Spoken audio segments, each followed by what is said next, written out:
Boa tarde. Era só para experimentar o microfone de expressa. Com classe de expressa, falta aquele delay que é um bocadinho forte.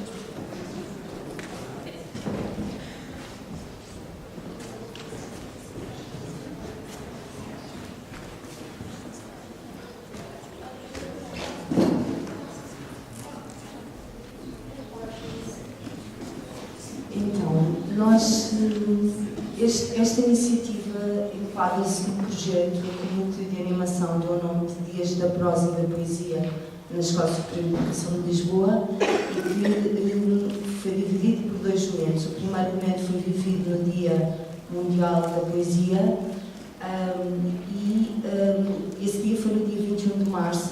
Houve algumas atividades, entre elas houve um momento surpresa em algumas salas de aula de declamação de poesia, houve declamação de poesia também no refeitório, fizemos uma visita em conjunto, pelo menos algumas pessoas conseguiram participar, à exposição do Fernando Pessoa Plural com o Universo e correu muito bem. A ideia era muito simples deste projeto, era assinalar estes dois dias que nos parecem tão importantes, como o Dia Mundial da Poesia e o Dia Mundial do Livro. E, efetivamente, o Dia Mundial do Livro, o projeto que tinha a intenção de, num segundo momento, celebrar e assinalar o Dia Mundial do Livro, e que acontece no dia 23 de abril, mas por várias razões não podemos, não houve esta grande atividade. Uma das razões é que o José Luís Peixoto não estava em Portugal, estava na China, não sei o que, mas de qualquer forma, o que o núcleo acabou por pensar é que se o Natal é quando o homem quiser, o Dia Mundial do Livro pode ser também hoje. Agora boa tarde a todos, agradeço desde mais a vossa presença. É para mim uma honra e um privilégio estar aqui na ESE. Eu não estou aqui na condição de aluno, por agora, quem sabe. Terminei a licenciatura já há 2 anos, mas assim que o núcleo me convidou a fazer parte deste projeto, abracei-o incondicionalmente. Achei desde sempre que era uma necessidade da ESE e poderá ter muita potencialidade no sentido de pôr a comunicar todos estes elementos que fazem parte desta casa, desta grande família. Seja os alunos de educação básica, seja os alunos de animação sociocultural, seja os alunos agora de artes visuais, a nível dos mestrados, eu peço desculpa por não nomear todos porque são vários, penso que temos um espaço físico excelente e temos uma massa humana com muito potencial em termos do que queremos fazer, do que queremos receber da cultura e do que podemos fazer pela cultura. Eu vou recorrer aqui a uma cábula, peço desculpa. Nós temos também lá fora, aproveito já para divulgar, portanto, quem sair do salão do lado direito, para quem vai para o refeitório, uma exposição fotográfica da nossa colega de animação sociocultural, portanto, do 3º ano, uma exposição que faz parte do Arquivo Municipal de Lisboa, o local onde ela fez o estágio, portanto, de 3º ano, a ver se não me encaixo. Projeto de Intervenção Interdisciplinar Profissional.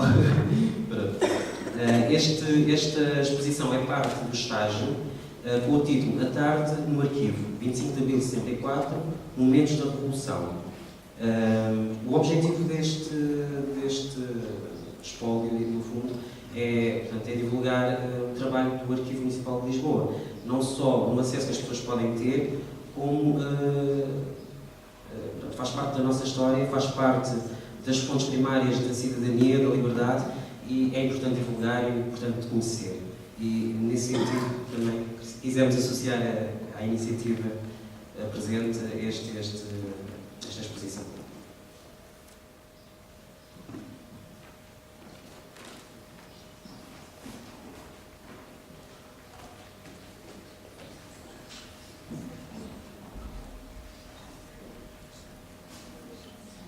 Boa tarde, obrigada por terem vindo a esta celebração da língua e da literatura. Eu vou fazer um bocadinho um resumo daquilo que vamos ter hoje.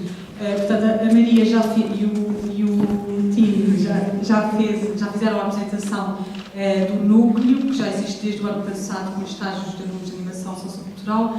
Depois vamos ter um momento de declamação de um poema do José Luís Peixoto pela Beatriz, acompanhada pelo João, a música. Seguidamente vamos ter uma conversa com o José Luís Peixoto, obviamente. Depois vai haver um momento de entrega do prémio do concurso literário Belas Letras e vamos finalizar o dia de hoje com uma atuação do coro. Esperamos poder contar com a vossa presença até ao final da sessão. Mais uma vez quero agradecer a todos os presentes, especialmente ao José Luís Peixoto por ter vindo à nossa escola. Obrigada.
Não há motivo para te importunar a meio da noite.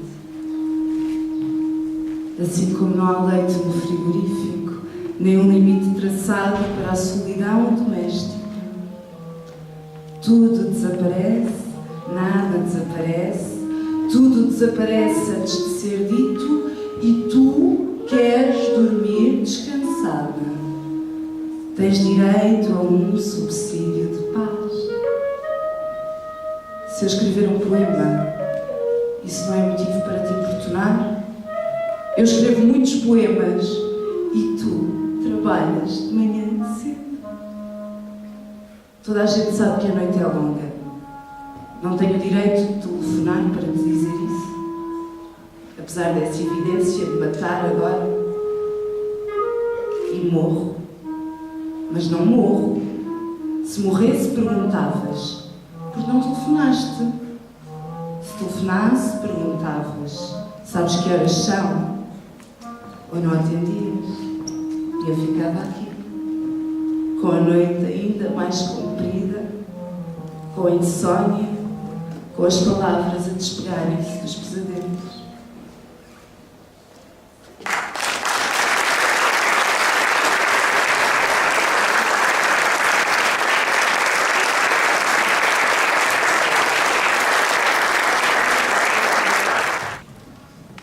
Eu acho que o José Luís Peixoto dispensa apresentações. De qualquer das maneiras, vou dizer alguns dados relevantes da sua biografia e da sua obra. O José Luís Peixoto é novo, como podem ver, e começou a escrever há já mais de 10 anos. Ele começou a publicar no início, no ano 2000, o primeiro livro foi O Resto, e a partir daí tem vindo a produzir muitas obras a um ritmo bastante intenso. A obra varia entre ficção, poesia, já escreveu peças de teatro, letras para músicas, como para os da Weasel, por exemplo. Recebeu vários prémios, entre os quais posso destacar o Prémio José Saramago em 2001 e o Prémio Daniel Faria em 2008. Recentemente estreou-se com uma obra para crianças, A Mãe que Chovia. E em relação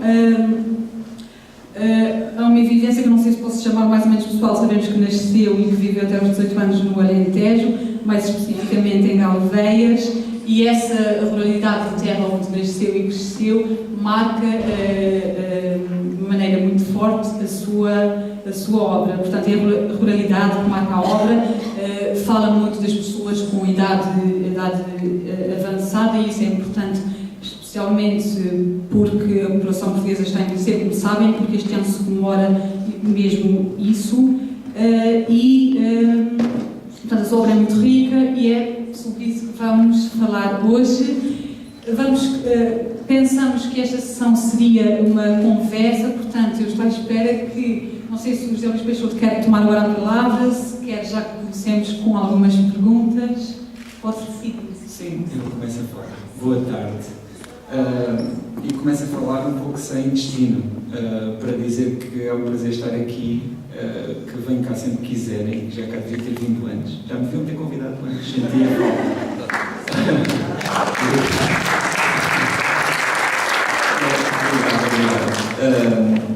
Sei muito bem o caminho, não é preciso um croquis.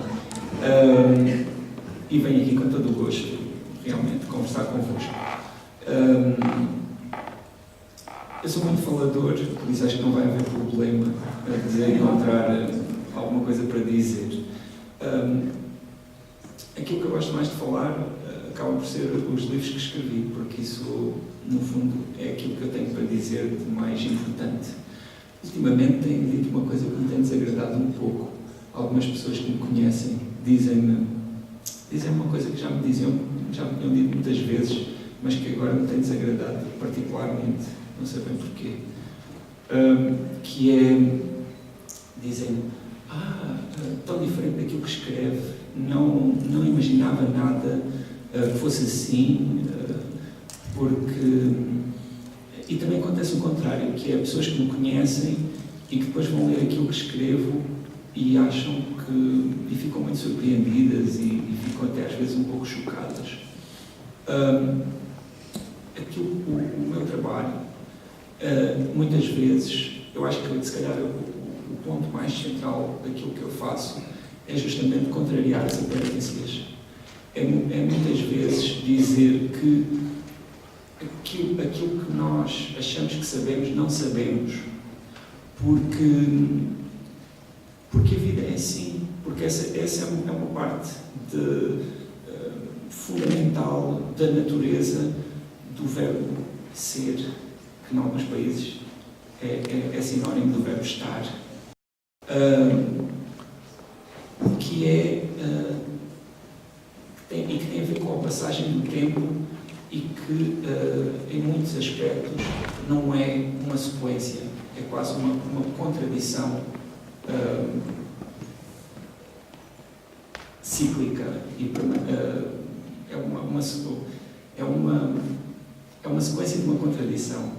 Isto é em si contraditório, já sei, mas pronto, pode ser que alguém entenda. E por isso, pronto, aquilo que eu escrevo também sou eu.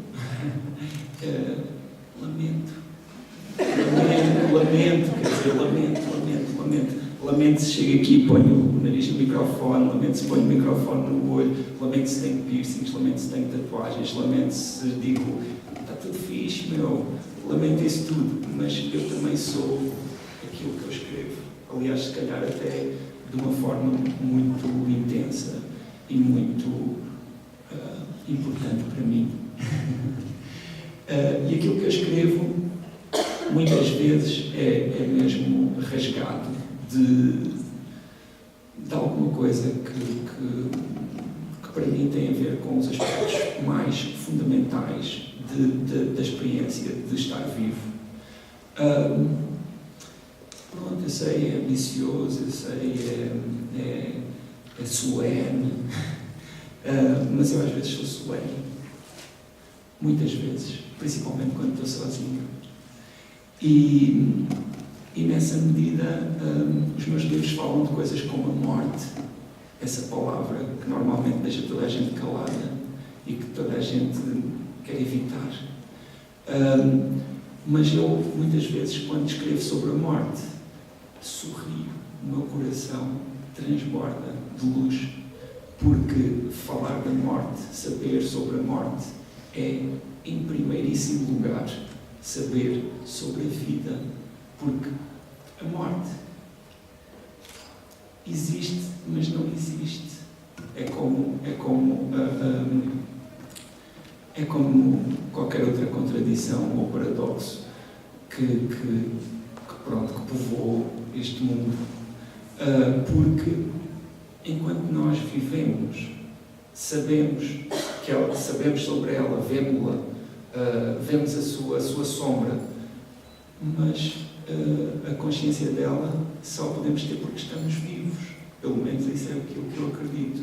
E estarmos vivos é brutal. É uma cena brutal. A sério. Estarmos vivos é avassalador, se pensarmos nisso. Estarmos vivos é uma grande moca. Estarmos vivos é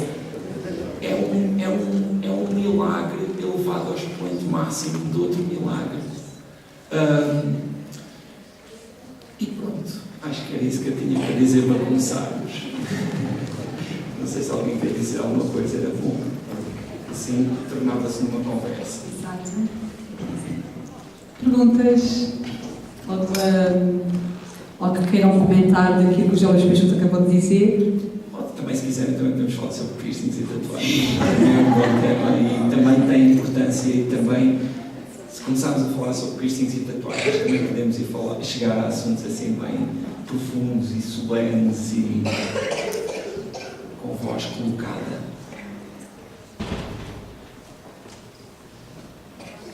Sim, Cristina.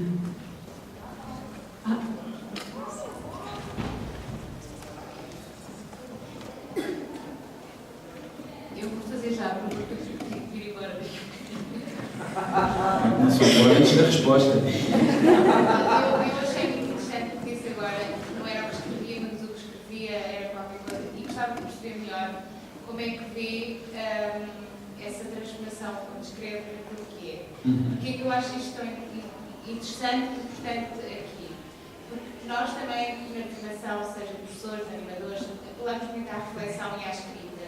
E no sentido que isso vai ajudar aquela pessoa a mudar qualquer coisa. Portanto, acho que há aqui um paralelo entre o escritor e o que divulga para o grande público e nós que escrevemos um bocadinho só para nós e para os colegas. Sim, é muito curioso. É muito curioso porque, bem, escrever à partida é uma forma de organizar, não é? Quer dizer, não existe escrita sem alguma espécie de organização, mesmo que essa organização não seja evidente. A verdade é que num texto há sempre a primeira frase, a última frase e todas as outras que estão numa ordem e que, se estivessem noutra ordem qualquer, seria outro texto. Por isso, quando se escreve, quando se compõe um texto, tem de se ter isso em consideração e, ao fazê-lo, acaba por se ter também de organizar tudo aquilo que está por trás dessas palavras, e que são ideias, sensações, visões, impressões, uma série de aspectos que muitas vezes, se tiver uma outra atividade em que se tenha de prestar atenção a assuntos de outra ordem, corre-se muito facilmente, e se tiver a seguir de ir meter os miúdos na escola e depois a seguir ter de fazer o jantar e depois a seguir ter de fazer qualquer outra coisa, corre-se um pouco o risco de não se prestar tanta atenção a esses aspectos que são muitas vezes até do âmbito da própria reflexão pessoal e do próprio no âmbito do autoconhecimento. Por isso, a escrita à partida parece-me que é um valor a promover sempre, porque o autoconhecimento é fundamental enquanto ferramenta de vida, porque existe um mundo, mas ele só chega a nós através de nós. Por isso, trabalharmos é fundamental para trabalharmos o mundo e para o percepcionarmos de uma forma que possa ser a nosso favor. No entanto, a escrita, quando é publicada, também acaba por ter uma série de efeitos. Por um lado, no meu caso, e por isso é que eu me estava aqui a revoltar, há um aspecto que possivelmente nunca se pode fugir a ele e que tem a ver com o facto do autor personagem, no sentido em que um autor, mesmo quando escreve sobre, não sei, ficção científica ou sobre alguma coisa que seja completamente alheia ao seu mundo, de alguma forma, de uma forma quase espectral, existe no texto enquanto personagem. Por um lado, existe a informação de que se tem sobre esse autor, que é um pouco aquela informação: nasceu no Alentejo, ou nasceu na China, ou tem 37 anos, ou viveu no século XIX, é um homem ou é uma mulher, etc, etc. E essa informação levanta logo todas as ideias que temos em relação a essas características e formam uma personagem. Depois, a forma como aquele discurso está organizado, aquilo que diz, etc., também acaba por ser uma caracterização dessa personagem. E, no entanto, há algo que é também evidente, se pensarmos nisso, mas é muito normal não pensarmos nisso, que é os seres humanos e a sua riqueza, desde um certo ponto de vista, transcendem sempre as personagens. As personagens, mesmo o Dom Quixote, mesmo a Madame Bovary, mesmo as personagens mais ricas do Dostoiévski, são sempre mais pobres e menos complexas do que uma pessoa com toda a sua paleta de experiências e de variantes, de cambiantes, de possibilidades, não é? E isso às vezes é assim um pouco aborrecido, principalmente para quem tem de estar nessa posição e pronto, e eu se calhar neste momento estava um pouco a dar parte disso, não é? que às vezes custa um pouco, que é confrontar-me tantas vezes com a ideia que as pessoas têm de mim.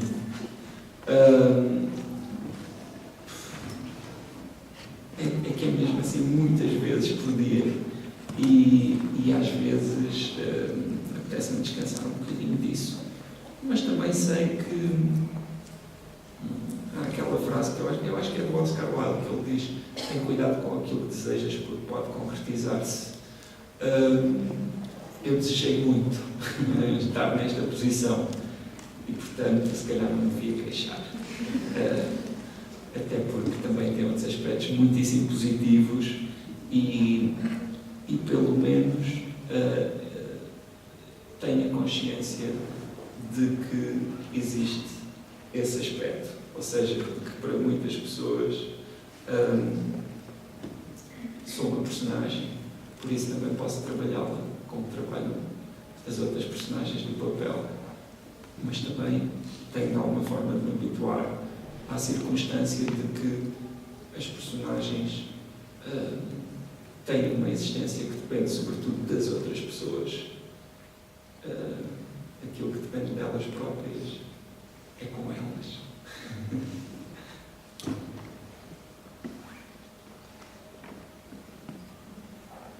Mais perguntas? Sim, Ana. Eu vou tentar não precisar da microfone. No início da sua conversa disse-nos que já podia ter cá vindo há mais tempo, já devia ter cá vindo há mais tempo. Porquê que acha que já podia cá ter vindo? Porque ainda na semana passada estacionei o carro ali no sítio onde estacionei e passei aqui à frente e fui ali ao lado falar numa rádio que os alunos ali têm, que é transmitida pela internet. Para que a internet? Não é? Quando podemos estar assim, cara a cara. Eu gosto muito dos meus amigos no Facebook, não sei se há aqui algum, se não for, mandem-me um pedido que eu aceito, mas também gosto de encontrar as pessoas, eu gosto de lhes escrever, mas não é? Há um poema muito bonito do Rebelo, em que ele diz: cruzamos em alguma esquina, isto é parafraseado, eu não sei o poema de cor, cruzamos em alguma esquina, trocámos olhares, um dia vais ver chamar-nos a um contemporâneos. E é um pouco, nós somos contemporâneos, isso é fantástico.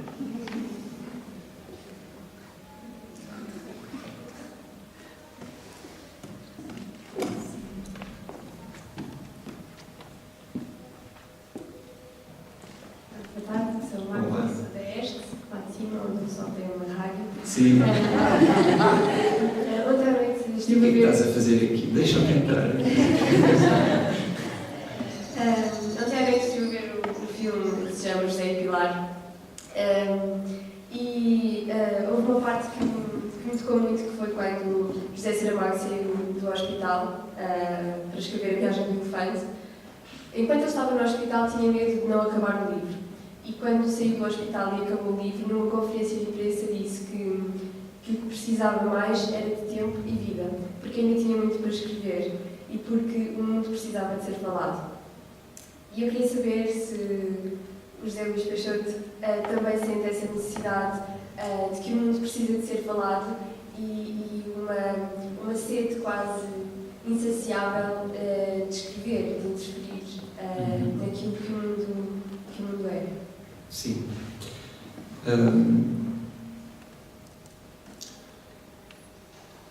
Eu pronto, não, felizmente, não saí do hospital, mas sim, compreendo perfeitamente essa ansiedade. E cada vez me parece que é mesmo importante viver uma vida longa. Foi aquilo que eu vim da China, e na China aprecia-se muito a longevidade. Existem imensas coisas, inclusivamente chamadas com o nome da longevidade, o arco da longevidade, a estrada da longevidade, a torre da longevidade, etc. Ou seja, a longevidade é um valor muito apreciado. E eu cada vez, não sei se é por estar a ficar velho, isto agora é um momento em que não tem nada a ver. Mas eu sinto que a longevidade é realmente algo que se deve, a que se deve aspirar. E eu já vou à pergunta, sei que a pergunta não era sobre isso. Porque eu vejo as pessoas que desaparecem e tenho assistido a algumas e muitas vezes aquilo que eu penso é: agora, neste preciso momento, elas não estão cá, elas não veem este dia, não é? Semana passada perdemos todos o Bernardo Sassetti. Foi uma pessoa com quem eu me cruzei em algumas circunstâncias e que era uma pessoa cheia de vitalidade. Hoje, ele não está cá. Nem sequer para ver televisão. Quer dizer, não é só para compor ou para tocar. Ele não está cá. E eu acho que isso faz uma diferença imensa. Porque eu nunca acreditei na imortalidade. Nunca. Não tenho, e que é uma tentação muito grande de quem escreve, porque as pessoas, os seres humanos são tão pequeninos, vivem um período tão curto, que se deixam deslumbrar com 200 anos, não é? Pensam, 200 anos. Porque realmente 200 anos é um tempo que nos transcende, que é maior do que nós não compreendemos, da mesma forma como não compreendemos a eternidade. Por isso, achamos que escrevemos um livro ou que fazem uma estátua nossa e que por isso somos eternos. Eu estou muito a citar muitos autores, porque vou citar mais um, que é o Woody Allen, que ele diz uma coisa muito curiosa, que é: eu não quero ser eterno, eu não quero ser imortal através do meu cinema, eu quero mesmo não morrer. E eu também não quero ser imortal através dos meus livros, eu gostava mesmo era de não morrer. E quando dizem, tal, isso ia ser muito chato, Talvez. Não é? Talvez. Não posso dizer se iria ser chato ou não. E, na verdade, escrever, a partir de certa altura, torna-se realmente uma forma de estar vivo. E eu sinto que o Saramago, quando dizia isso, era justamente pelo seu desejo de viver. Porque para ele, escrever e viver eram sinónimos. É claro que a vida dele, como aliás se pode ver pelo filme, era muito ampla e tinha muitas dimensões. E eu acho que a vida de um escritor, hoje em dia, como a vida de qualquer outra pessoa em qualquer outra área, tem múltiplas dimensões. O professor não ensina só. Muitas vezes varre a sala de aula, é varredor. Noutras vezes, pronto, esse foi um exemplo mais ou menos cómico, mas existem muitas outras atividades para lá daquelas que são evidentes. E o escritor também não é o único. Aquilo que eu defino como escritor é escrever, mas escrever não é a única coisa que ele faz. Ainda assim, escrever é aquilo que eu defino como escritor, e se ele for mesmo escritor, é a principal coisa em que pensa.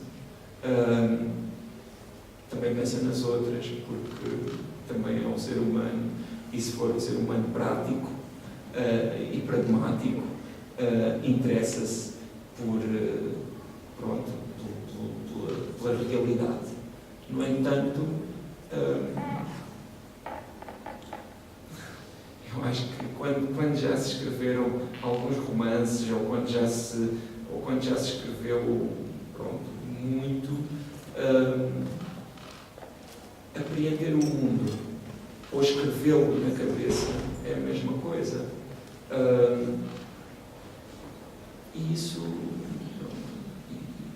E nesse aspecto, pronto, acho que já respondi à questão, não é? Sim, a resposta é sim.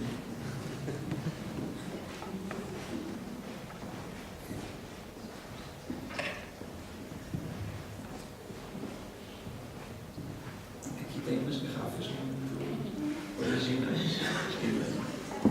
Essas coisas.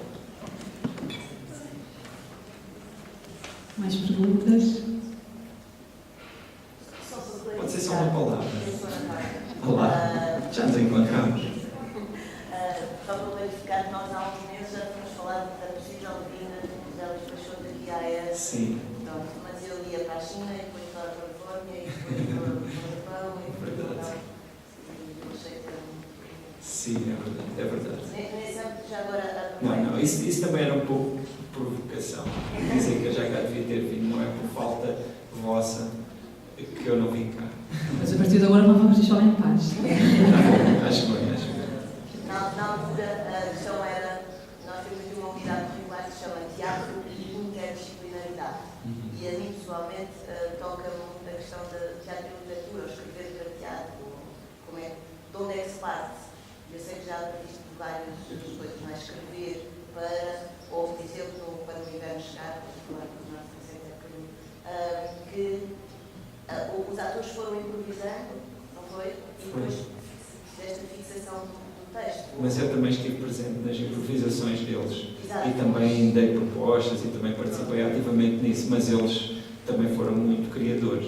Sim, a minha questão é, tens aqui um universo dentro da parte do romance, a poesia, o teatro. A diferença da posição dessas personagens existe? Como é que se começa a escrever um romance ou a peça? Há uma diferença substancial? Ou qual é o impulso? Bem, para mim, a grande diferença entre escrever teatro e poesia, teatro e prosa, ou construir personagens num e noutro lugar, é justamente o grande desafio, logo, até se pode dizer esta palavra sem ser positiva, primário, que o teatro me coloca, porque não é não é uma forma textual que faça parte da minha vocação, digamos assim. Não sei, por um lado isso pode-se... Eu penso nisso quando olho para os meus sonhos quando me imaginava escritor, nunca me imaginava a escrever teatro. Isso pode ter a ver com uma série de coisas. Talvez uma delas possa ter a ver com o facto de eu realmente ter nascido numa aldeia do Alto Alentejo e do teatro não ser particularmente acessível. Não é? Eu via teatro quando podia. Não é? E também, eu posso dizer, e esse aí é um ponto a meu favor, que eu gosto de ler teatro. E que em Portugal são muito poucas as pessoas que gostam de ler teatro, o que é uma pena para quem escreve teatro e para quem publica teatro, porque publicar teatro em Portugal é mesmo assim. É mesmo para quem gosta de perder dinheiro, não é? Porque ninguém compra. Eu acho que até que se forem dar, ninguém aceita. Livros com peças de teatro. E fiz uma coisa muito, já agora, um pequeno parênteses, eu fiz uma coisa um pouco assim, desonesta, mas foi por uma boa causa, que foi, coloquei uma peça de teatro dentro de um livro de prosa, que se chama Cal, e então é como quando os meninos e as meninas não gostam de comer uma coisa e se mete assim escondido nas batatas ou assim, não é? Tipo, eu, por exemplo, não gostava de queijo. Então, às vezes, lá apanhava assim um bocado de queijo misturado com alguma coisa que eu gostava, que era a minha mãe que ia lá meter.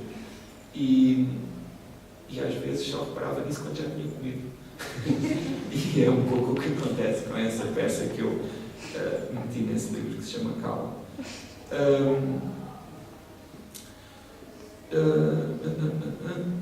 Portanto, existem diferenças grandes. Existem diferenças grandes porque tudo é constituído por palavras, mas também tem uma série de outros elementos que não são iguais. E eu acredito que escrever romances ajuda a escrever teatro, e que escrever teatro também ajuda, também se aprende lições que depois são úteis no momento de escrever romances. Uma coisa não implica a outra. Não posso dizer-vos assim em primeira mão que, quer dizer, ia por acaso dar-vos uma novidade, mas arrependi-me, porque não envolve só a mim, porque estas coisas do teatro e das artes dramáticas nunca envolvem só uma pessoa, por isso desculpem, eu gostava de vos contar, se fosse só por mim eu contava, mas tem a ver aí com um projeto que eu tenho no futuro e que tem a ver com artes dramáticas. Mas pronto, não é fácil para mim, mas eu gosto. Aliás, muitas vezes, não sei, aquilo que as pessoas estão sempre a perguntar, e isso não é só em Portugal, é um pouco por toda a parte, é por romances. Os editores, os leitores, de modo geral, só querem romances. Não querem saber de mais nada. Se é um livro de contos, ninguém quer saber. Só querem romance. É um romance? Não é um livro de contos. Então, passa ao próximo. E então estão sempre a perguntar quando é que sai o próximo romance, quando é que sai o próximo romance, quando é que sai o próximo romance, etc. Né? Pergunto isto muitas vezes, quando é que sai o próximo romance, quando é que sai o próximo romance. É uma pergunta assim, muito recorrente. E eu não consigo escrever romances um atrás do outro. Eu consigo, e tenho feito isso, manter um ritmo de publicação mais ou menos intenso. Nestes últimos anos tenho publicado pelo menos um título por ano. No entanto, publiquei um romance em 2010, publiquei um livro que é constituído por diversos textos e que tem uma ordem, tem uma sequência narrativa e tal, mas não é um romance, foram textos que foram escritos ao longo de 10 anos. Antes desse título, em 2010, que se chama livro tinha publicado um romance em 2006, imagine-se, 4 anos antes desse romance, que se chama Cemitério de Pianos, antes desse romance de 2006, tinha publicado em 2002, mais uma vez uma diferença de 4 anos, chamado Uma Casa na Escuridão, e antes desse tinha publicado no ano 2000 um outro que se chama Nenhum Olhar, que tinha escrito em 1998, também 4 anos antes. Por isso, tudo me leva a concluir que o meu ritmo de escrever o romance é mais ou menos de 4 em 4 anos, tipo Jogos Olímpicos ou Mundial de Futebol. E então, não me parece mal, até porque pelo meio tenho tido muita oportunidade de participar em projetos que me preenchem bastante, como sejam projetos de teatro que são muito interessantes para mim, porque tenho a oportunidade de trabalhar com outras pessoas, ouvi-las e muitas vezes debater com elas questões que são muito próximas daquelas com que eu me coloco na escrita, embora muitas vezes os materiais e a terminologia seja diferente, mas as questões em si são muito parecidas, e também com outras áreas variadas, das mais diversas. Até vos posso dizer, sem denunciar a pessoa em questão, que está um membro de uma banda com quem eu fiz um projeto em 2003 nesta sala, e que essa banda chama-se Municipal. Ele está aqui incógnito, por isso eu não vou denunciar. E, além do mais, assim também é giro vocês ficarem a pensar quem é que será. Será que este professor, nas horas vagas, é mesmo de Municipal? Ele denuncia-se logo. Não, já estou denunciado.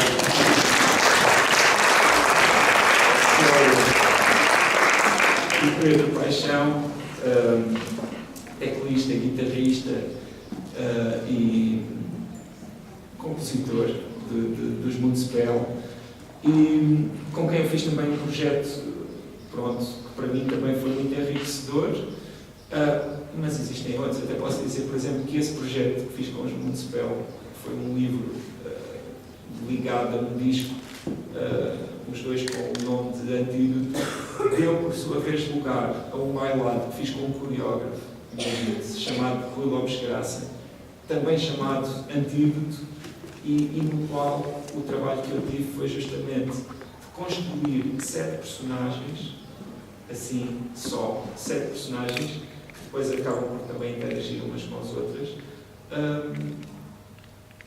que foram apresentadas justamente na forma do bailado. O que é fantástico, porque eu aquilo que eu faço, e quando eu chego a um projeto, seja ele qual for, de teatro, ou seja de qual for, eu dou a minha opinião quando me pedem, mas tento não dar demasiado e, sobretudo, não meter no campo dos outros. Porque aquilo que eu quero fazer e aquilo que eu sei fazer é escrever.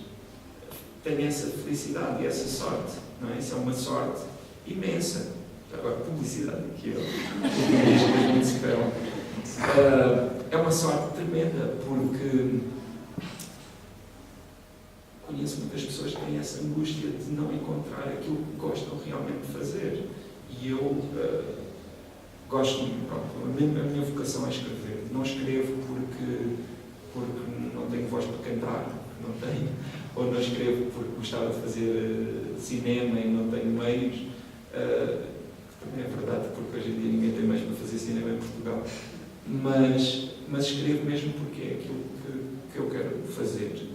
E então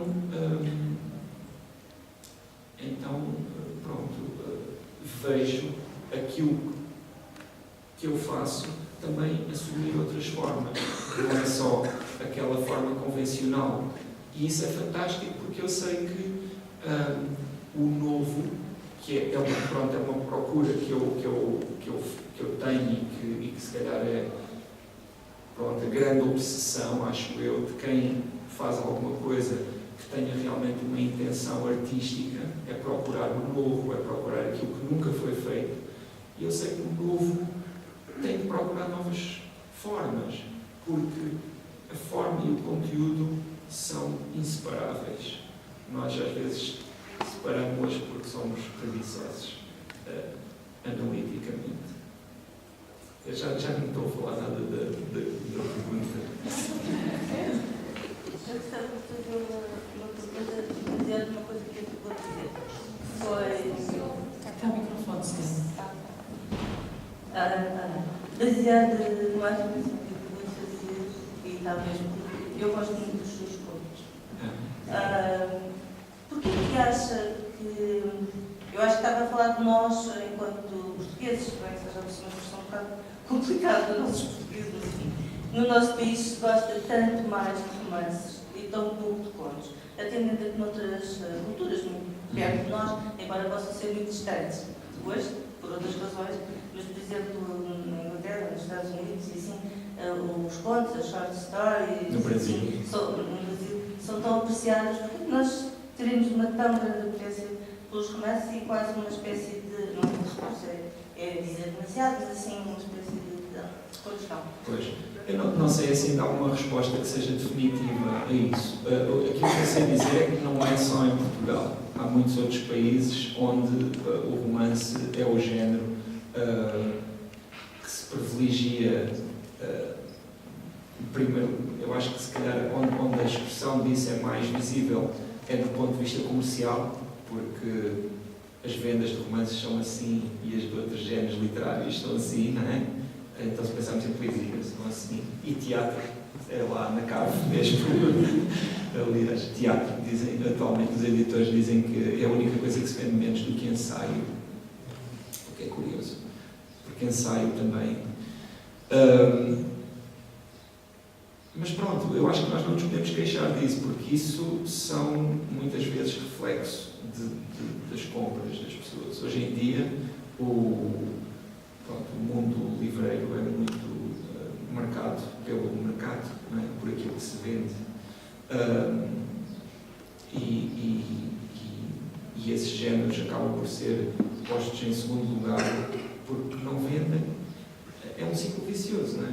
Não vendem, portanto não se publicam. Se não se publicam, também não se podem vender. Mas a verdade é que eu acho que existe algum preconceito em relação a esses géneros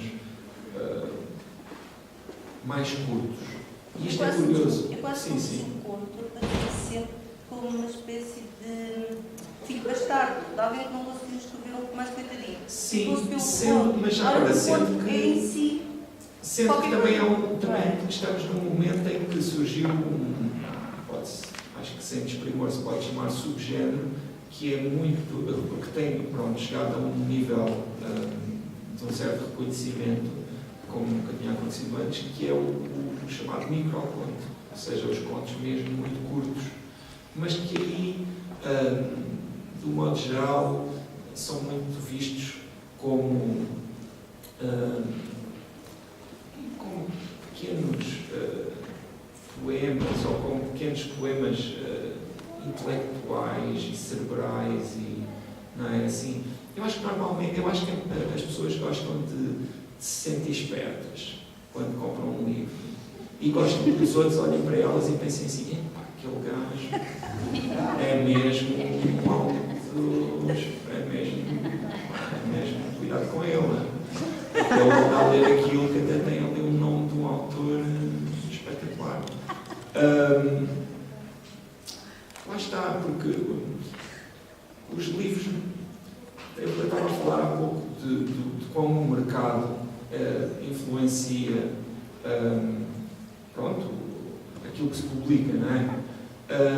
E depois isso acaba por influenciar a própria escrita e acaba por influenciar aquilo que se escreve também, já agora.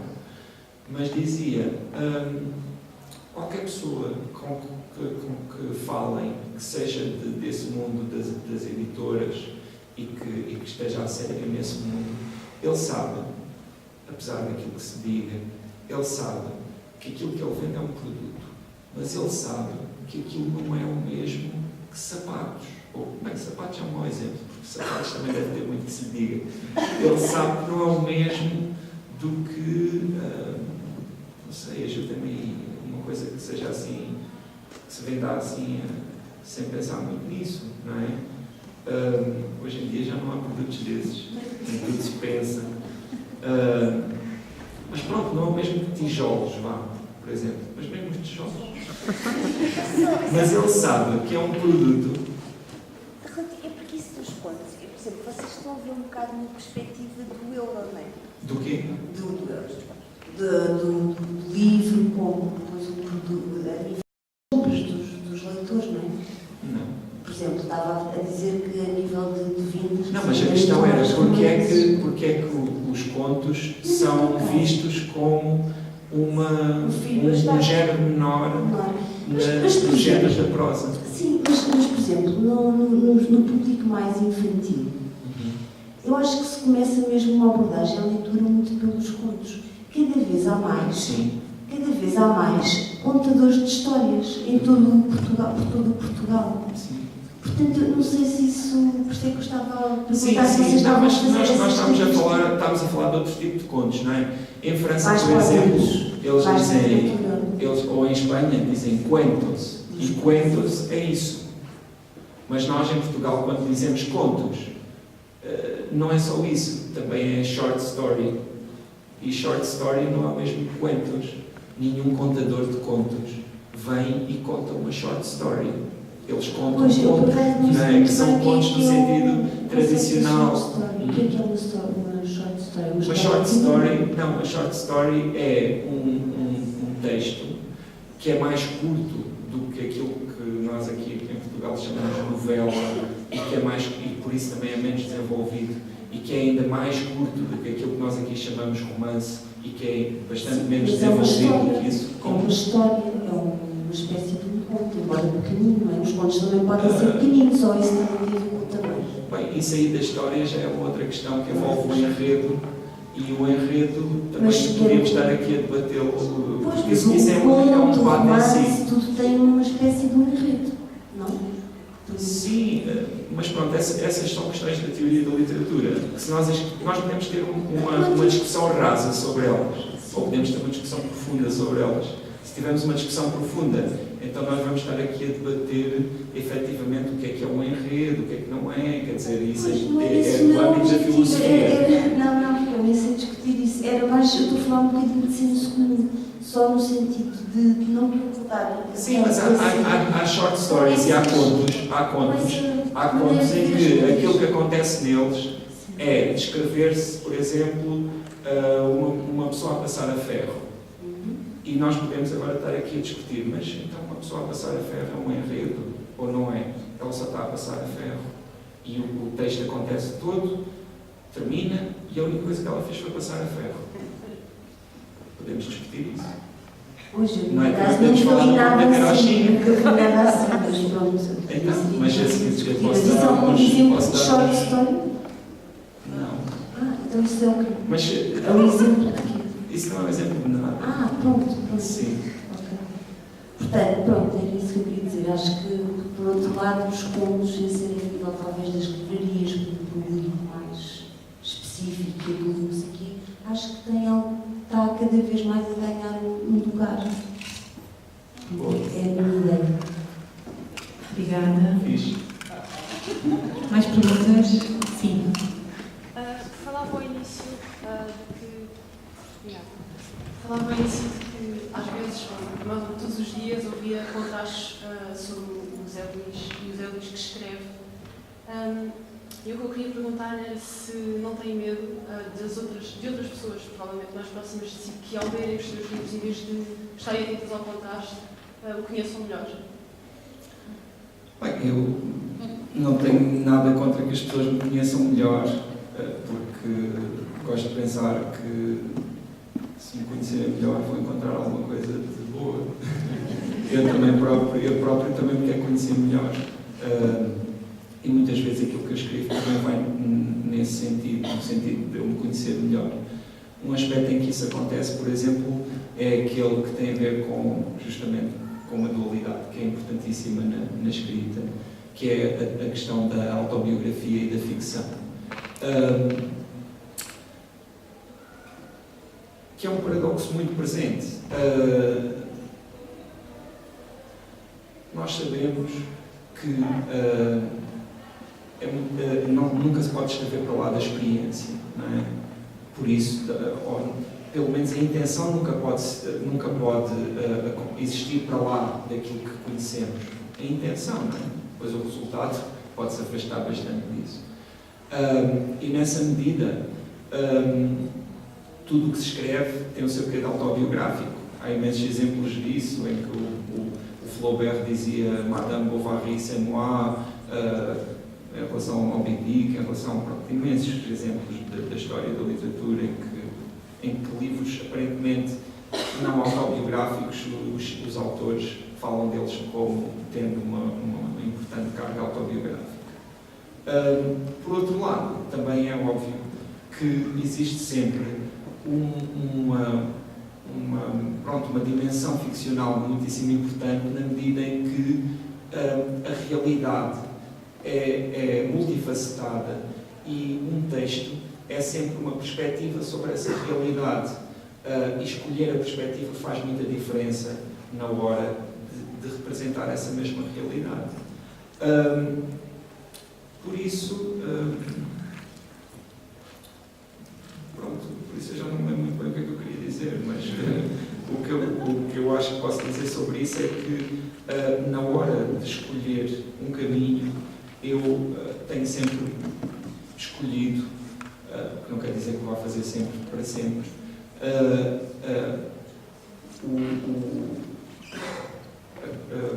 portanto, o assumir da autobiografia, muitas vezes até quase procurando os limites dessa autobiografia e quase pondo-me a mim próprio em causa quando faço, porque se eu me coloco a mim em causa naquilo que eu faço,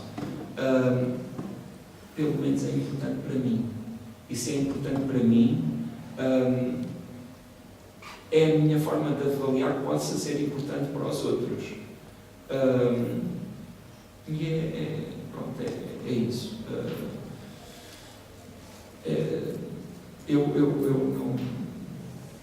Eu tenho de me portar bem, que é para depois poder escrever e não ter medo de me expor. Porque se eu me portar bem, não tenho medo. Eu levo o exemplo do abraço, em que, se calhar, para nós lemos o livro e vivemos como um livro, nós não conhecemos, não é? Mas se calhar pessoas que são próximas de si, que o conhecem, que vão ler o livro, que tirem, se calhar, conclusões que eu nunca vou tirar, sim, mas que olhando para lá conseguem ter outras interpretações.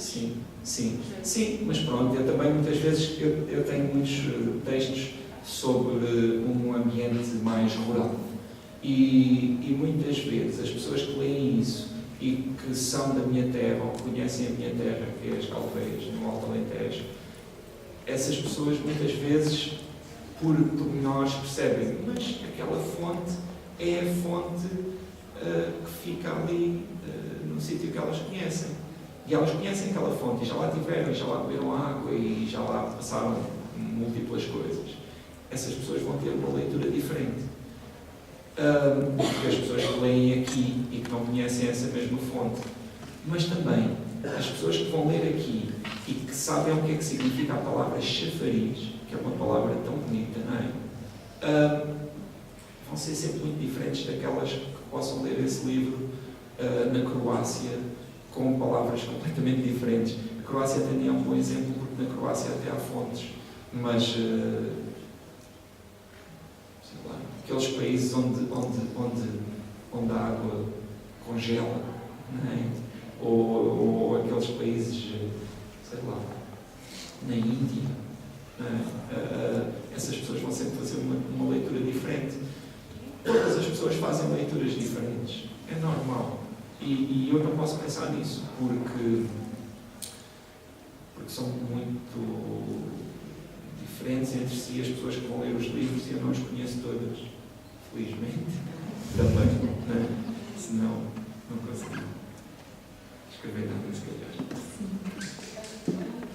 Já que agora aventurou-se no género literário infantil. Sim. Escreveu agora sobre o livro infantil. Se acha que alguns outros autores dizem que é mais difícil escrever para as crianças, que são mais, por serem mais puros a darem a sua opinião. E se já teve contacto com crianças a quem apresentou o seu livro, e se com eles ele não tem a sensação de mas você é totalmente diferente daquilo que eu imaginava. Eu ainda não tive a oportunidade assim de falar com crianças desconhecidas que tenham lido aquilo que eu escrevi, só com crianças conhecidas minhas. E por isso ainda não aconteceu isso. Mas acho que não sei bem. Acho que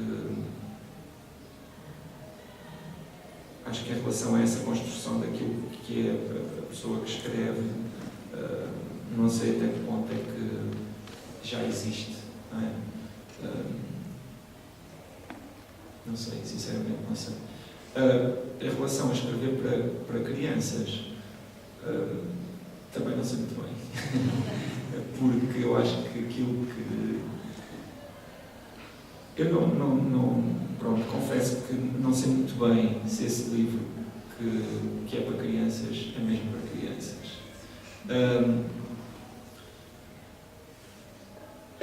Eu sei que alguns livros meus que eu escrevi não são para crianças.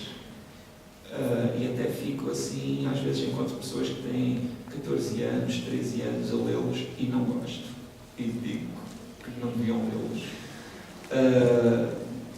Não sei se é o meu preconceito, mas acho que se calhar, pronto, não sei, efetivamente, acho que se calhar são livros que foram escritos por outras idades. Agora, esse para crianças, eu não sei muito bem. Eu uma coisa eu tenho a certeza, é que os adultos podem contar aquele livro às crianças. Imagino, tenho uma certa... Para mim, a ideia de imaginar uma criança a pegar naquele livro e a lê-lo sozinha é muito estranha. Mas pronto, houve um livro para crianças que me marcou muito e que é muito interessante, que eu comprei uma vez em França e que é um livro que eu não me recordo do título, nem sei se tem título, na verdade, porque esse livro não tem uma única palavra. É só ilustrações. E essas ilustrações não são nada concretas, são bastante abstratas e subjetivas. E então, pronto, a forma de utilização daquele livro é justamente um adulto pegar nele e contar uma história às crianças, acompanhado por aquelas ilustrações, sendo que essa história pode variar grandemente. E eu adorava escrever um livro para crianças que fosse assim, porque eu acho interessante que os adultos introduzam as crianças ao mundo dos livros e lhes contem histórias a partir de livros e que as crianças também tenham acesso aos livros e os mexam e os risquem e andem com eles e façam casinhas com eles, etc.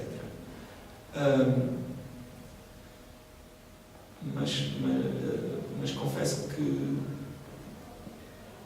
eu acho que, pelo menos aquilo que eu pretendi naquele livro, que é um livro muito ligado aos sentimentos e às emoções e às relações, é justamente que propiciar a relação. Ou seja, que as mães possam ler aquele livro às crianças, que os professores possam ler aquele livro às crianças, que os pais também os possam ler e que também lhes faça bem. No fundo, é um livro que tem essa ambição, que não é nada pequena, que é de fazer bem. Que já não é mau, não é? Eu tenho andado com um texto na cabeça há muito tempo, que ainda não escrevi, mas que hei de escrever algum dia. E que neste momento só tem uma frase. E no fundo a frase é mais uma ideia, não é exatamente uma frase acabada. Assim até parece um pouco xoxa, mas eu tenho uma grande visão contida naquela frase, que é: nunca nos vamos arrepender das coisas que fizemos por bem. Isso é fantástico, quer dizer, isso aí é todo um programa de vida. Não é? Se nós fizermos por bem, se fizermos para dentro também de certas regras, porque o papel dos outros também tem de ser muito pesado, não é? Também, não, em nome de fazer alguma coisa para os outros, também não podemos permitir que os outros ultrapassem certos limites. Mas, se nós fizermos algo com a ambição de ser bom para os outros, é bom para nós, é bom para o mundo, e no momento que estivermos a avaliar aquilo que fizemos, não vamos arrepender-nos disso. Acho eu.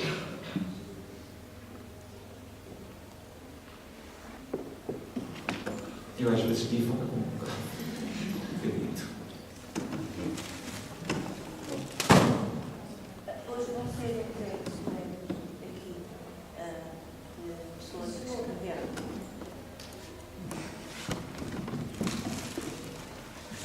Aqui vão ser entregues prémios. Pessoas que escreveram. E eu queria lhe perguntar só se costuma ter escritos de pessoas, nomeadamente jovens, mas não só. Não há razão de ser só jovens. Talvez só porque tem mais espaço. Porque às vezes as pessoas queixam-se quando são conhecidas cá, que são uns caixotes e não sei o que é o seu caso, e se sim, o que é que faz? Quer dizer, responde, não lê?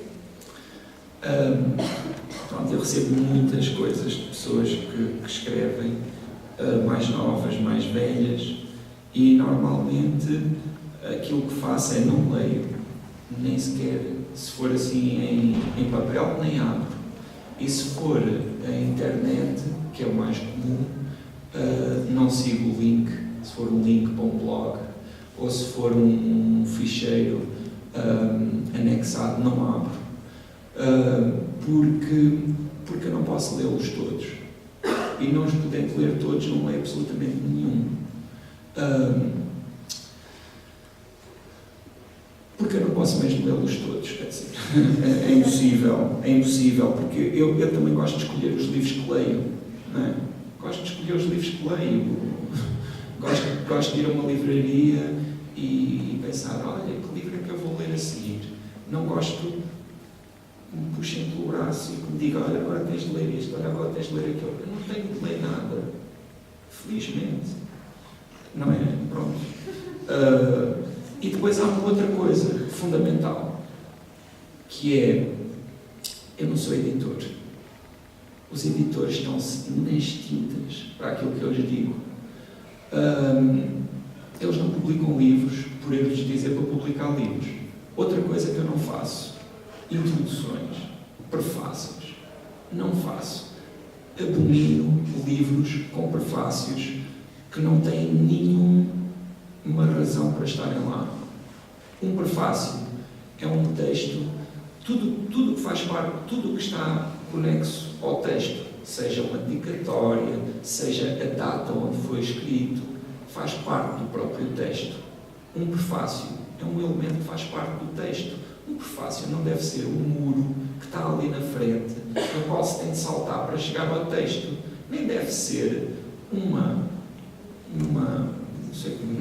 não vou ser muito mauzinho, não deve ser um texto elogioso da pessoa que escreveu aquilo que vem a seguir, porque são amigos ou porque são não sei o quê. Não tem nada a ver com isso. Não tem nada a ver com isso. E não contribuo para isso. E pronto. Normalmente, eu como tenho muitos e-mails para responder, mais do que aqueles que eu consigo responder, e como acho que também essas pessoas normalmente mandam isso para mim, mas também mandam isso para mais 10 escritores que estejam no Facebook, ou para mais todos aqueles a que eles consigam chegar, acabo por não responder. Se existirem 2, 3 vezes, digo-lhes exatamente isto. Se não gostarem, azar, ficam a conhecer-me melhor e também ficam a saber um bocado mais com o que é que contam.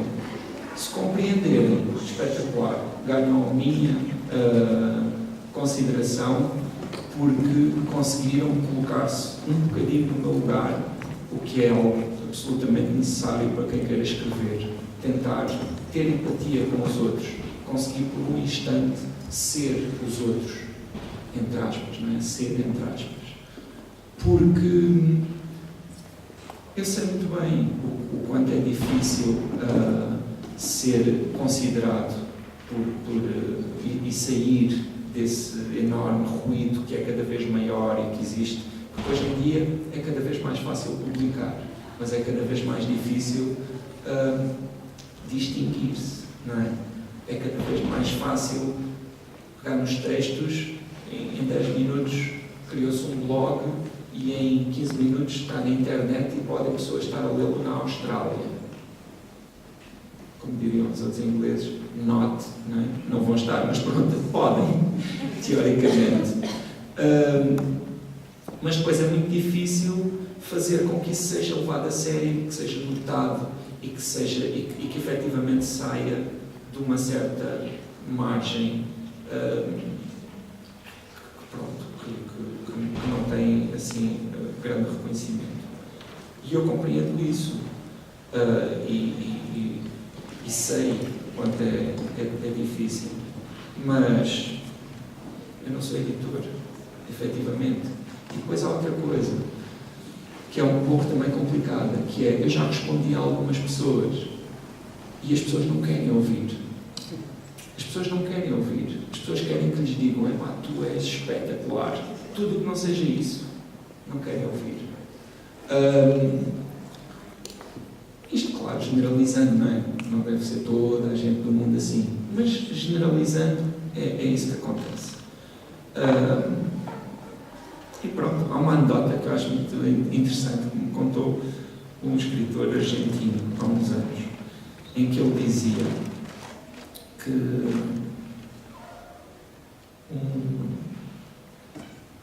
um escritor morreu e foi para o céu. E chegou lá ao céu e aquilo que ele viu era uma grande quantidade de pessoas, homens e mulheres, todos à frente de máquinas de escrever, daquelas normais, e que olhavam para as máquinas e estavam ali num grande sofrimento e de vez em quando carregavam um botão e aquilo parecia que lhes queimava e era um sofrimento atroz e eles ali estavam a olhar para as máquinas e de vez em quando lá iam e escreviam uma letra e era um sofrimento atroz e assim, sem fim, era só isso que acontecia ali. E eu, estava com São Pedro, né, e disse, não, isto não parece assim grande espingarda. Não há possibilidade de irmos ao inferno, ver como é que é o inferno dos escritores. E chega lá, São Pedro diz, na boa, vamos lá. Chega lá e está uma extensão assim igual de homens e mulheres, todos sentados à frente de máquinas de escrever, todos em igual desespero e todos, de vez em quando, carregam numa tecla e aquilo parece que os queima. E depois voltam àquele desespero. E ele disse, olhou para aquilo, né? Ficou assim um pouco assustado. E disse ao São Pedro, então, mas o inferno era quase igual ao céu. E ele disse, não, é que aqui não os publicam.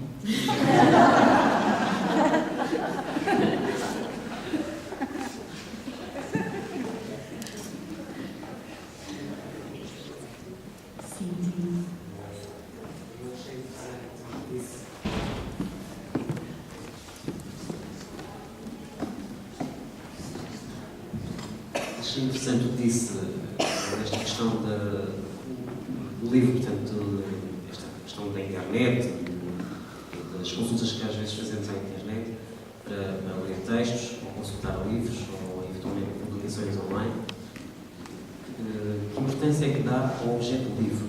Até que ponto acha que é importante a pessoa ter o livro na mão, em vez de estar a ler o mesmo livro, por exemplo, numa plataforma online? Eu lembro-me de uma colega, por exemplo, em relação a isto, dizer que para ela era importante até cheirar o livro.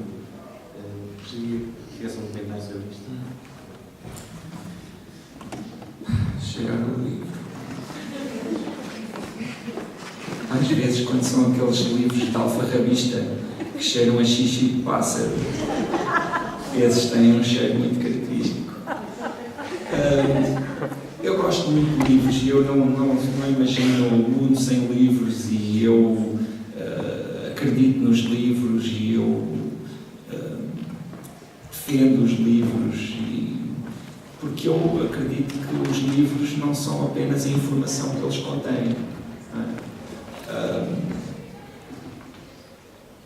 Há muitas formas de receber informação, mas ler um romance é uma atividade que, em muitos aspectos, tem que ver com respiração, tem que ver com tempo, não é? A ousadia e de dedicarmos tempo, em certa medida, a nós próprios. E tem a ver também com a forma como esse tempo passa. Não é? Há pessoas que pronto, já ouvi falar, não sei se já ouviram falar, de técnicas de leitura rápidas, em que se apreende uma linha de cada vez, ou um grupo de palavras de cada vez. Eu abomino isso. Quer dizer, eu gosto de ler palavra a palavra, de preferência sílaba a sílaba, porque ler não é só receber uma injeção de informação. Muitas vezes ler é, e nomeadamente no que diz respeito à literatura e à ficção literária, é uma forma de conhecimento que, não sendo científica, não deixa de ser uma forma de conhecimento. Mas lá está, não é comprovável, e se calhar por isso é que depois, em tantos lugares, se comete o erro de minimizar esse conhecimento, de achar que não serve para nada, não é prático. Eu, há uns tempos, em França, vi uma coisa vi uma frase numa parede que achei fantástica. Dizia assim: se acham que a cultura é cara, experimentem a ignorância. Porque ler um livro, não só pelo preço que ele custe, mas mais do que pelo preço que ele custe, pela generosidade do tempo que lhe damos, é de um valor que nós não conseguimos contabilizar, porque não temos, se calhar, a consciência de todas as situações em que vamos aplicar aqueles conhecimentos. Mas eu acho que se os livros nos ajudarem a viver, se nos ajudarem a escolher melhor as pessoas com quem estamos, se nos ajudarem a dizer melhor a essas pessoas aquilo que lhes queremos dizer, isso é melhor do que tirar um curso. Isso é melhor do que... quer dizer, tirar um curso também é tantas coisas, não é? Desculpem lá aqui o simplismo, mas é melhor do que certas informações que nós acumulamos e que muitas vezes até perdemos de vista a razão porque é que as acumulamos.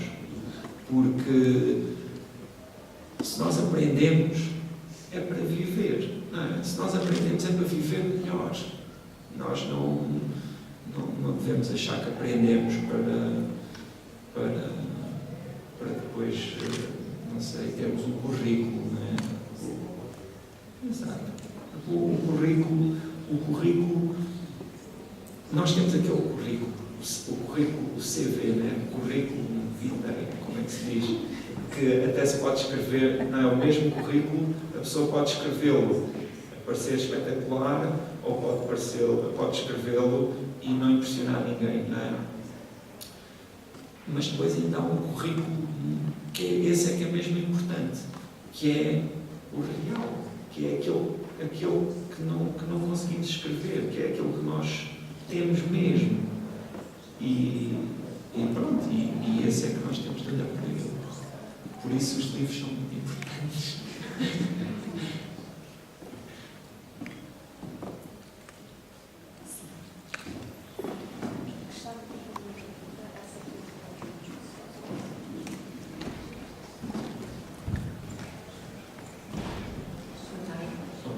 acaso de dizer que somos amigos no Facebook. Ok. Muito contente por conhecê-lo pessoalmente. Igualmente. Queria fazer uma pergunta acerca do processo de escrita. Porque já tenho lido vários livros seus e, por exemplo, no caso dos romances, lembro-me do Meu Olhar, por exemplo, em que eu li muito pausadamente e havia até certos certos em que eu lia em voz alta e repetia, porque apesar de ser um romance, parecia quase poesia, não é? Portanto, lá está o livro muito bem escrito.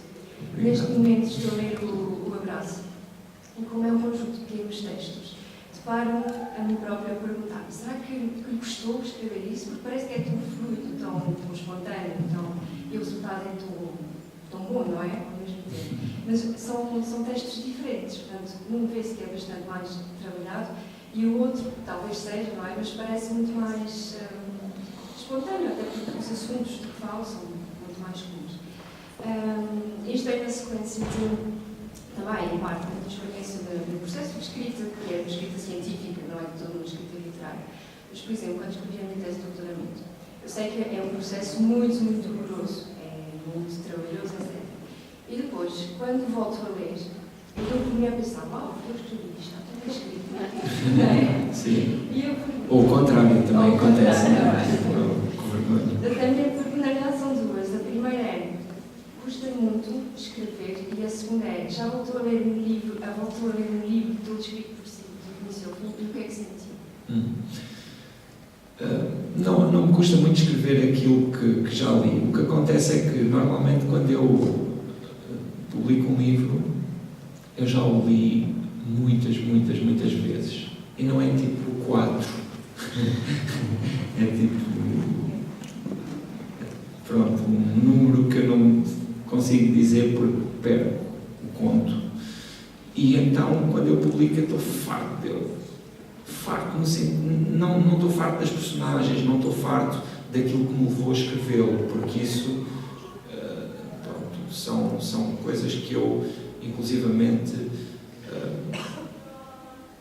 muitas vezes aquilo que mais me custa não é escrever, é apaixonar-me pelas personagens, é acreditar naquilo que tenho a dizer, né?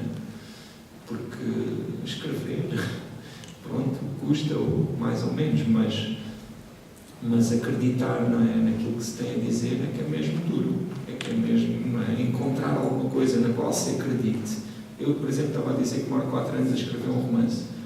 Não é porque eu não consigo escrever 200 páginas em 4 anos. Eu escrevo muito mais do que 200 páginas em 4 anos. 200 páginas com um número que normalmente as pessoas utilizam para falar de romances. Mais de 200 páginas. Mas é porque... ou não é porque não consigo escrever uma coisa com essa dimensão. É porque um texto desses requer, para a pessoa não se sentir uma fraude, a ideia de algo que nunca foi dito. E acreditar que se encontrou algo para dizer que nunca foi dito. E que é forte, e que é importante, e que merece ser dito, e que vou sempre acreditar naquilo. Logo isso faz com que eu, quando releia livros meus mais tarde, consiga sempre convocar o porquê de os ter escrito, por isso eu nunca me arrependo deles. Eu sou um rapaz muito vivido e já tive muitas relações amorosas na minha vida. E aquelas que foram mesmo importantes, eu quando olho para elas não me arrependo delas, não é? É um pouco como os romances. Mal comparado, porque nós podemos mudar e até pode acontecer que olhemos para trás e pensemos: aí, como é que eu liguei com aquela pessoa que não tem nada a ver comigo? No entanto, se pensarmos um pouquinho mais, pensamos, ou se a coisa aconteceu realmente com importância e se refletimos sobre ela, percebemos que mas eu naquela altura também era outra pessoa, não é? E o mesmo acontece em relação aos romances e aos livros em geral. Para mim, os livros têm tanta importância que eu faço uma grande diferença entre aquilo que eu publico numa revista ou aquilo que eu publico num livro. Aquilo que eu publico num livro é definitivo para mim. Definitivo é uma palavra um pouco. É definitivo, vá. E aquilo que eu publico numa revista, pronto, aí é que muitas vezes eu encontro textos que eu publiquei em revistas, porque eu já há alguns anos para cá publico praticamente tudo o que escrevo e muitas vezes sinto um certo pudor e penso, não refleti o suficiente sobre isto, não escrevi isto, pronto, tem erros estéticos, até se quisermos, grosseiros. Pronto, há muitas coisas que eu já escrevi que não são muito interessantes e que eu não gosto delas e que acho que não as devia ter escrito, mas a vida também não se compadece, não é? com essas veleidades. Muitas vezes há outras questões em jogo, não é? Muitas vezes há compromissos que foram assumidos, outras vezes há contas para pagar, outras vezes há toda uma série de escolhas que se calhar são melhores ou piores, mas que fazem parte daquilo que é viver. E eu, nos livros que já escrevi, já houve um ou outro que eu li do princípio ao fim. Aquele que eu leio mais vezes do princípio ao fim, até curiosamente agora vou fazer uma leitura integral desse livro, ao vivo, no Brasil. É um livro que se chama Morreste, que é muito curto, por isso também dá para ler assim do princípio ao fim, e ao mesmo tempo é o meu primeiro livro, por isso também tenho um distanciamento grande em relação a ele enquanto texto, né? Mas já houve outros. Houve, por exemplo, dois, um que é o Nenhum Olhar, o outro que é Uma Casa na Escuridão, que os reli no momento em que eles tiveram umas grandes reedições. Quando eu digo grandes é porque mudaram de editora e mudaram de capa e mudaram de tudo, e então havia assim a oportunidade de corrigir alguns textos, mas é isso. A leitura que fiz foi mesmo só no âmbito de corrigir alguns erros ortográficos e algumas coisas assim, porque, por exemplo, havia um texto, um excerto do Nenhum Olhar, que eu lia muitas vezes em público e cada vez que o lia eu omitia um adjetivo que eu não gostava. Lá estava. No entanto, quando eu fiz essa revisão, eu mantive esse adjetivo. Pronto. Às vezes dizia lá, as manhãs de puro agosto. E eu, pronto, deixei de gostar daquele puro agosto. Gostava às manhãs de agosto. Mas depois cheguei à conclusão que, pronto, quando eu escrevi o Nenhum Olhar, eu tinha 23 anos e eu achava que era as manhãs de puro agosto. E isso soava-me bem, na altura.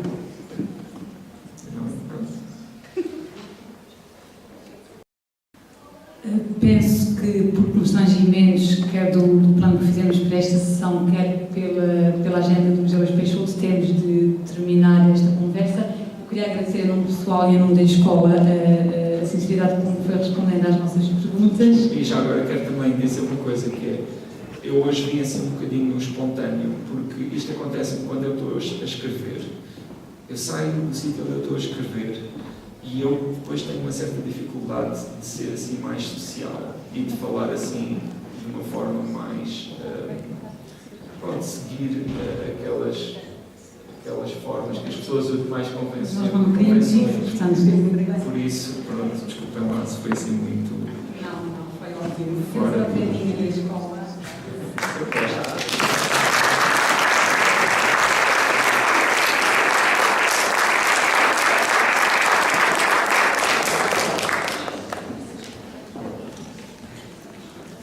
Muito obrigado. Vamos continuar agora com a entrega dos prémios do concurso literário Belas Letras. Não sei se ainda tem alguns minutos para assistir, gostávamos muito. Como sabem, o concurso literário Belas Letras é organizado pelo Conselho Pedagógico e depois esta cerimónia, ou este momento de entrega de prémios, contou com a parceria do Núcleo de Animação da ESA. Este ano o júri, constituído por 3 elementos, por mim, enquanto representante do Museu Pedagógico, pelo professor Paulo Rodrigues e pela professora Luísa Alice Pereira, o júri decidiu atribuir o prémio apenas na categoria de prosa. Eu vou indicar a grande vencedora na poesia de prosa. Não sei se já posso anunciar, temos previsto um rufar, um tambor. Então a grande vencedora é a aluna Rita Santinos, do 2º ano do curso de animação sociocultural pós-laboral.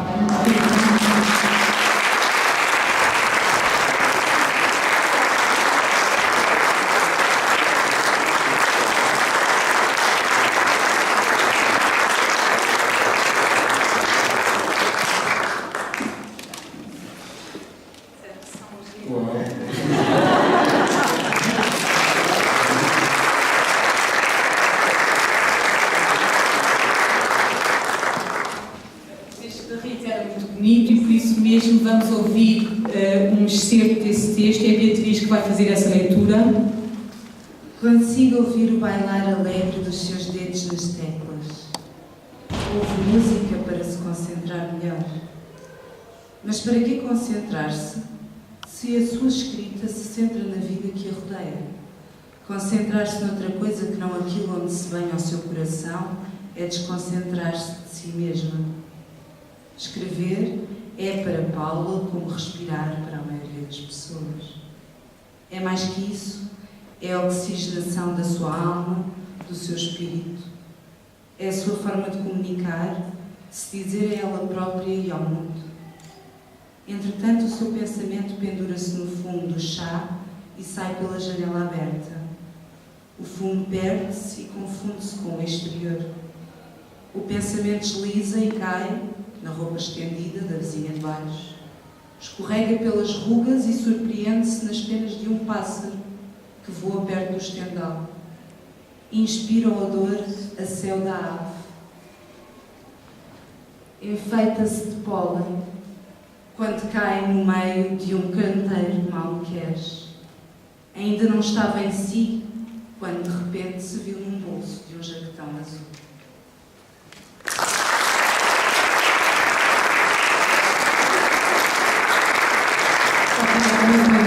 Que participaram no concurso. Queria informar que este ano tivemos menos participantes que no ano anterior. Vamos esforçar-nos para que no próximo ano haja mais participantes, porque é importante que a escrita seja uma prática, não sei se diária, mas frequente, não só de professores, como também de alunos e de todas as pessoas. Vamos agora, e para terminar, contar com a atuação do coro da escola, a quem agradecemos, e que é dirigido pelo professor Paulo Miranda. Bom, boa tarde. Mais uma vez, temos aqui o coro da nossa escola. Estou com o prazer de virmos fazer o encerramento da entrega de uns prémios tão importantes, ainda para mais tendo aqui o escritor também falando. Parece que as próprias palavras que ele ia dizer, parece que era uma autêntica escrita, um autêntico ramalhete de flores que nós temos enviado. Esperemos que estejamos também à altura das palavras bonitas que ele vão agora aqui transmitir. Vamos interpretar Da Pacem Domine, Ai Linda Amiga, um espiritual negro, e vamos terminar com uma peça portuguesa, Não Vais ao Mar, António.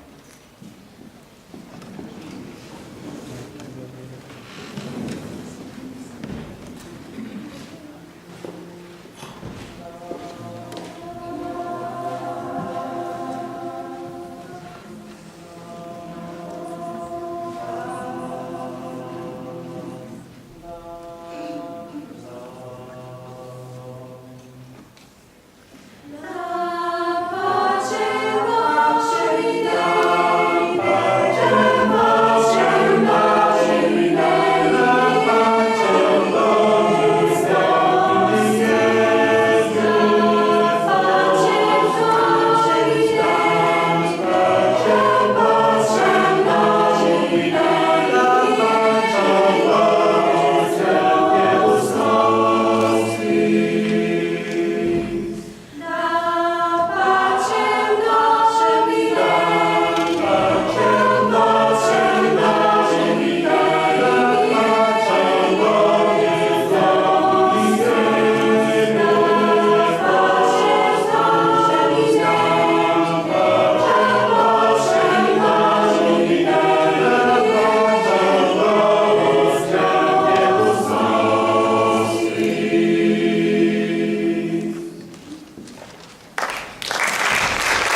Cuerpo,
Às vezes acontecem coisas bonitas quando escrevemos. Umas vezes gostamos, outras vezes não.